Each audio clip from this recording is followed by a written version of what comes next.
अवघ्या काही दिवसातच रक्षाबंधन हा सण येणार आहे आणि आपल्या लाडक्या भावासाठी जर घरच्या घरी अशी मिठाई बनवली तर ती कशी बनवायची चला सांगते. कढईमध्ये 1 चमचाभर तूप घातलं, याच्यामध्ये थोडंसं दूध घातलं आणि मिक्स करून घेतलं.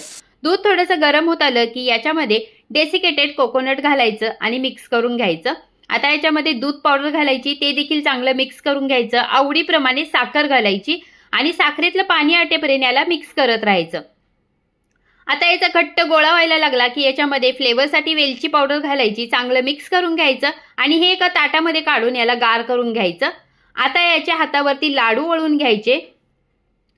याला तुम्ही कोणताही आकार देऊ शकता. आता हे लाडू मी डेसिकेटेड कोकोनटमध्ये घोळवून घेतले, म्हणजे हे आपण बाहेरून आणल्यासारखे दिसतील आणि मग दिसायला देखील खूप छान दिसेल. आता थोडंसं गार्निशिंगसाठी याच्यावरती पिस्त्याचे काप लावले.